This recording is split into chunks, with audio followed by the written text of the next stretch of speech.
All right, Tony, rip away. What do we have here? You can take us away top to bottom.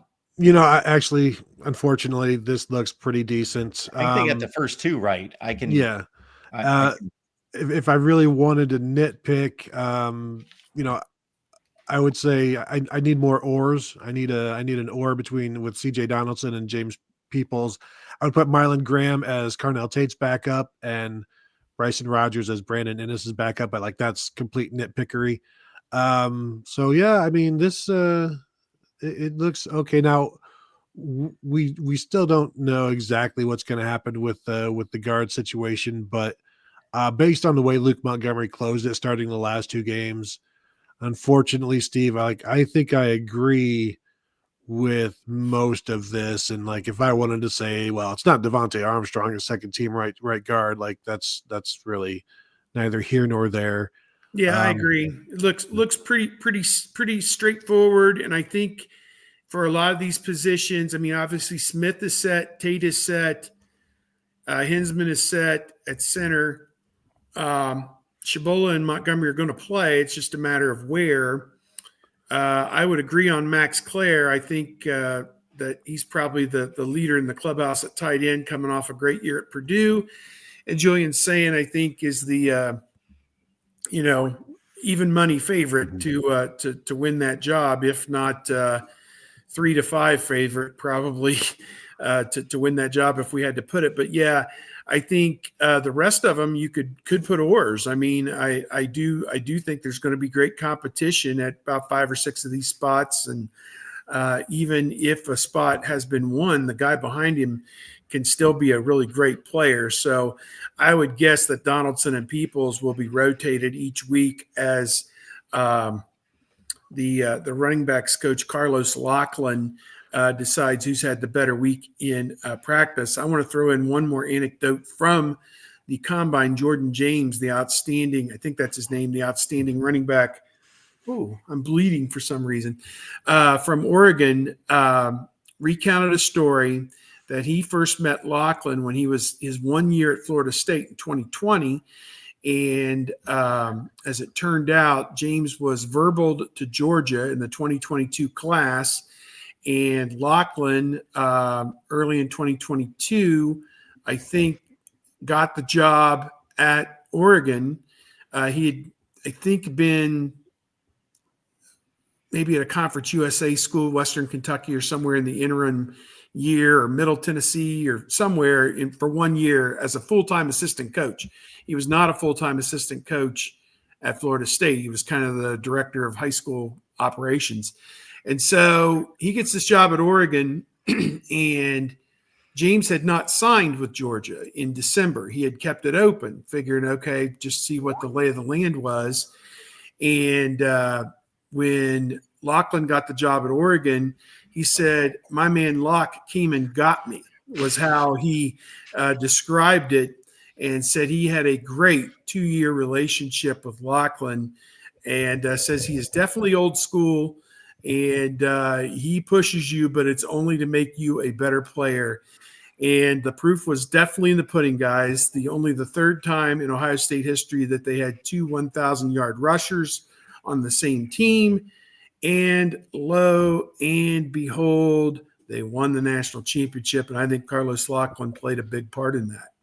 Yeah, I would agree with that. I think that was an upgrade in the coaching ranks, getting him. One other, I would say, Jelani Thurman is behind Bennett Christian at tight end. That's how he finished the season. As I continue to just like find something to nitpick, and I believe Toby Wilson was part of senior day, so son of Kevin Wilson, if I recall. But I'm fascinated to see who is that third running back. Just released an episode of Buckeye Weekly podcast yesterday talking about like the 10 Buckeyes on offense who have the most to gain or lose this spring. And, one of those guys is Sam Williams-Dixon, who is the redshirt freshman running back, who is the second most experienced returning player on the Buckeyes from last year in terms of running back. But he's got 3 true freshman running backs behind him that if they catch him in the spring, then it's not looking good for playing time. So he's got a lot to lose. James Peoples has a lot to gain, I think, showing everybody proving what Travion Henderson's comments about the comparisons to J.K. Dobbins, I think is pretty interesting. Yeah, I think Sam Williams-Dixon obviously was originally going to enter the transfer portal and then either has pulled his name out of it or is not going to enter it. So he's going to stick around for a second, at least through the spring, to see how this thing shakes out with Carlos Lachlan and the running backs group. And we'll see what kind of a spring that Sam Williams-Dixon has. Does he put everything he has into this to throw his helmet in the ring? I think Anthony Rogers, as a late enrolling true freshman, is going to have a real hard time cracking that. There's only 5 late enrollees. There's 21 early enrollees plus 5 or 6 transfers, and then 5 late enrollees, where it used to be the other way around. 5 early enrollees. Now everybody comes in January, because you can't afford to fall behind when you're 18 years old, Tony. You can't do that. C.J. Donaldson is a fine back, but considering him possibly being RB1 for Ohio State, considering who he and Peoples are replacing, you have to take a big leap. I just, I'm going to have to be proven that that's not a fairly significant downgrade, not just comparing them to Judkins and Henderson, but just what has been the lineage over the last 10 or 15 years, maybe outside of when Master Teague was forced into being the featured back. Yeah, I do expect James Peoples to lead the team in rushing. I'm interested to see how much they rely on CJ Donaldson's experience. Although talking to Carlos Lachlan about him back before one of the bowl games, it wasn't just his experience, which was certainly necessary, but his versatility. Like he was a receiver in high school and was a tight end recruit because he was listed at like 6'2", 215. And so he played tight end for about a minute and then was quickly moved to running back. And they had a fantastic true freshman season at West Virginia, but I think got injured. And then, he split carries his entire career and is accustomed to that. But the last 2 years, he was under 5 yards a carry. So to your point, Mark, like this, he needs to become a more explosive, special kind of back. And he didn't really ever show that at West Virginia. Now, was it because he couldn't? There's no threat of the run at West Virginia. Certainly that probably plays into it. But in terms of who has the most potential at the running back position, that's James Peoples. And I think as long as they give him an opportunity to show that, he's going to show that. So, yeah, I think he's the guy, Peoples, that will be the guy. And then, Donaldson is the experienced guy that can do whatever you need and things like that. And third down back, and not just in terms of catching the ball, but also pass blocking, kind of like Travion Henderson did. But I'm with you. In terms of potential, it's James Peoples over CJ Donaldson every day. Let's move on to the defense. That's what the D looks like. Unfortunately, that's exactly what I have in the first team. I do think Jalen McLean, because he was last year's backup strong safety. Now he's going to have to, Malik Hartford is now a junior. He's going to want to play. So that's going to be a pretty incredible battle. Peyton Pierce likely moving to middle linebacker. CJ Hicks, I don't see him at linebacker anymore. I think it's going to be one of those freshmen at that backup because they're going to want those guys to play. I'm expecting probably Bryce West to be the backup at nickel and contend for that nickel spot. Miles Lockhart didn't play at all last year. I don't think he played. I don't think he played at all. He didn't play much. Certainly played less than Bryce West, who incredible athlete. In terms of the true freshmen here, Fahim Delane and Devin Sanchez, I do think those guys are going to be hard to keep out of the 2 deep somewhere. Agreed. And I think Delane, I agree with the safety situation. Delane and Hartford, whichever, I don't know that Delane is a free safety or a strong safety, just like Hartford can play either. So those 2 guys, I think, will be your backup safeties this year. And I'll leave some of the other stuff for Steve. Yeah, I like Jason Moore in that 2 deep. Definitely. I like Eric Mensah to probably squeeze his way in there. Taiwan Malone has had opportunities to play, and I don't know that he's ever gotten a whole heck of a lot accomplished. They didn't bring Logan George, in from the FCS ranks to sit on the bench. It's interesting. He's got 2 years of eligibility remaining, so maybe this is an ease-in year, and then they expect him to take over as a senior. I don't know, but they definitely are looking for production out of him to bring him in.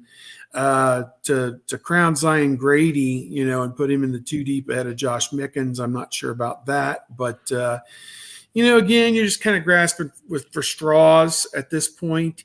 I agree. Bryce West is much better than anybody's third team corner. He's going to be in the rotation. Little thin there at safety, and I guess we'll see how it shakes out. I mean, they did take 5 or 6 defensive backs in the class, and you hate to press a freshman too much, in there, but I think Delane would be up for it. And certainly Sanchez. There is somebody on our message board, Tony, who said that Sanchez has added 17 pounds just in his 2 months under the tutelage of Mickey Marotti. And if he does that, and becomes a strong corner, a guy that doesn't get knocked off of his spot, or can hand fight with a wide receiver and fight back and, hold his ground, so to speak, as they're running 20 miles per hour side by side with each other going down a football field. Wow, what kind of a powerhouse combination could that be for Devin Sanchez? They're going to have a hard time keeping that cat off the field, and he might push Styles for the nickelback spot as a way to ease him onto the field, and not put him in a primetime spot right away. Yeah, I would think between the 2 guys that you guys just mentioned, West and Sanchez, my goodness, maybe I'm a little hard on Davison Igbignosin, but man, I see nothing but weakness out there. Anytime that not physical weakness, just a weak spot in the defense. Maybe I'm a little hard on him because he just suited up and started for the national champions. But man, I just don't see a ton of value there consistently. Well, what they love his size, and they love his aggression, physicality, and on the boundary. I do think he needs to be more consistent. He gets, the penalties, I think, came down over the second half of the season, but can he be pushed? Is there going to be another 3-person rotation? Like Jermaine Matthews pushed his way into the lineup eventually last year. Can Aaron Scott do that? Can Devin Sanchez do that? I think Jermaine Matthews is going to be really, really good this year. And so can they get somebody to be that third corner, and who is it, and how willing is Tim Walton to put him on the field? Aaron Scott expects to play this year. Talking with him at one of the bowl games, it was a hard realization for both him and Bryce West that you're not really going to play as freshman, and so that as a sophomore he expects to play, and so now he's going to be able to show that in the spring, because again, Davison Igbinosin is not going to need to do much in the spring. He's got all the reps he needs. He's a 2-year starter at Ohio State. He started as a freshman at Ole Miss. So, he doesn't need the spring as much as these other guys, and they'll get it. Steve mentioned Zion Grady. I'm not putting a freshman there. I'm probably putting CJ Hicks there and just seeing and let him rush the passer and see how that goes this spring. The spring is for experimentation. Jermaine Matthews was at nickel all spring last year, so they will experiment, and I think that's a place that we could see CJ Hicks, and then you throw in Riley Pettyjohn or TJ Alford behind Sonny Styles, Garrett Stover as well, and see if what can happen there. I think the defensive tackle situation is a concern because the guys behind them, Jason Moore, we heard all good stuff last spring and never saw it on the field hardly ever. I think Taiwan Malone, this is his final go round after 2 years at Ole Miss. Now this is his 3rd year at Ohio State. What can he do? And I think guys like Eric Mensah and Will Smith were 3rd and 4th team nose tackles. Well, they need a 2nd team nose tackle, and it's time for some of these guys to start doing something. And Joshua Mickens as a redshirt freshman played sparingly last year. Dominic Kirks as a true freshman really did nothing, which, that's fine. It's a true freshman. Logan George, I just wrote about him, cut up some film clips and just taking a closer look at what he can do for the Buckeyes this year. You can find that at BuckeyeHuddle.com. But at Idaho State, he played in basically a 3-man 3-3-5 as a defensive end. But what that did was like put him dealing with guards and centers almost as much as offensive tackles. And so he's coming into a new world, not just in terms of Idaho State to Ohio State, but 3-3-5 to presumably a 4-2-5. But Ohio State will start to run more odd fronts. But he's a big kid, like 6'5", 260, but is still kind of he's going to have to find his way. So I'm interested to see what he can do from practice 1 to 15 in that fantastic spring showcase we're all looking forward to. Our buddy Mozart's Ghost is targeting Taiwan Malone as it being finally a time for him to step up.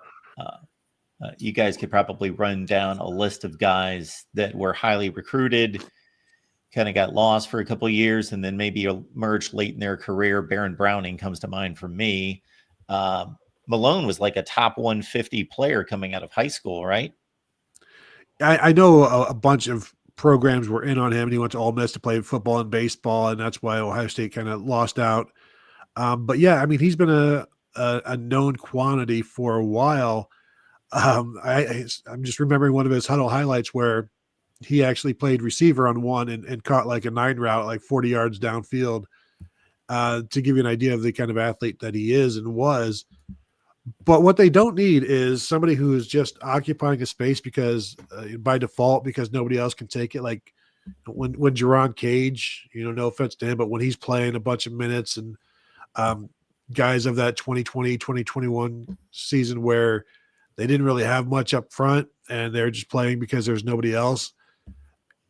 Caden McDonald is going to need some help. Edric Houston is going to need some help. What they need is guys that aren't just there to be there. Like they need to be able to come in and make some plays and not just be an opportunity for the opponent to march down the field like we have seen in past years with backup defensive linemen. So I think it's a big year. I do expect them to go back into the portal after the spring. I think Ryan Day has hinted at that, where their focus in the winter portal session was rightfully on the playoffs. And after spring, I expect to see them hit the defensive line hard and find some guys and, certainly not tamper, but, people are going to know that Ohio State is looking for defensive tackles, I think. Throw some money around, Big Tone. Throw some money around. That's the but name not of the game tamper now. But don't tamper.